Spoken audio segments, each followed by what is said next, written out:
the Sports Talk Outlaw, and this is the Week 13 Sunday College Football Fallout. Let's get started. First up, we have the Oklahoma Sooners versus Missouri Tigers. Oklahoma didn't show up today to entertain anybody. They didn't come to put on fireworks, run trick plays, or make highlight reels. They walked in that game with one mission: survive. Survive November. And brother, they did it the old-fashioned way. You could feel it from the opening whistle. This wasn't finesse football. This wasn't rhythm and timing. This was two teams stepping into a back alley brawl, and Oklahoma said, all right, let's see who's still standing at the end of this. Missouri came in hoping to catch OU slipping. Oklahoma came in ready to punch a hole in reality if that's what it took.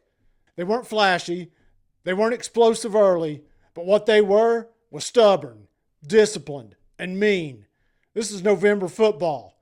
Nobody cares about style points. They care if you can hit somebody in the mouth for 4 quarters straight. Then the momentum finally snapped. Oklahoma had been chipping at the wall, grinding, waiting for Missouri to blink, and then boom, they hit that deep shot to Isaiah Sategna. That pass didn't just move the ball, it ripped the momentum out of Missouri's chest.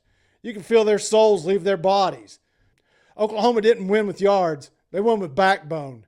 That's November football, whether people like it or not.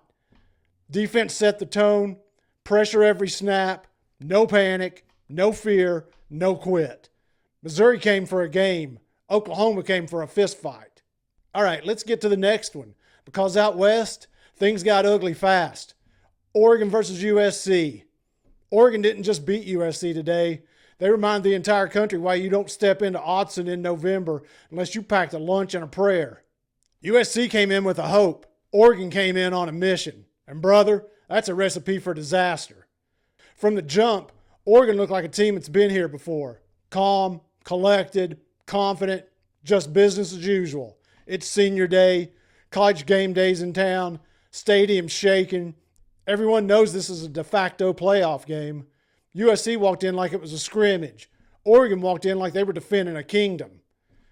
USC tried to match the energy early, but Oregon's offense was too clean, too prepared, too dialed in. And every time USC thought they were climbing back into it, Oregon slammed that door shut like a landlord collecting rent. Then came the backbreaker. Autzen erupted. USC's defense looked like they were trying to stop a freight train with a pool noodle. Oregon hit the accelerator, and USC blinked. And that blink cost them their season. You can't come into Oregon in November and play soft zone defense like it's a spring game. This is a storm in shoulder pads. Oregon didn't just outplay USC. They outclassed them. This wasn't a twist. This was a statement. If you want real chaos, let me take you to Atlanta, where a ranked team just threw away their whole damn season. That's right, Georgia Tech versus Pitt. Georgia Tech didn't just lose today. They let their entire season fall out of their hands. On their own field, with a Pitt team that had nothing to lose and somehow walked out with everything.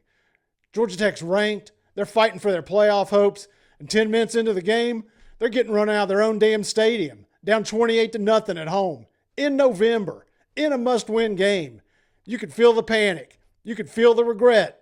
You could feel the season slipping right through their fingers. Pitt didn't care. They came in with the attitude, if we're going down, we're taking somebody with us.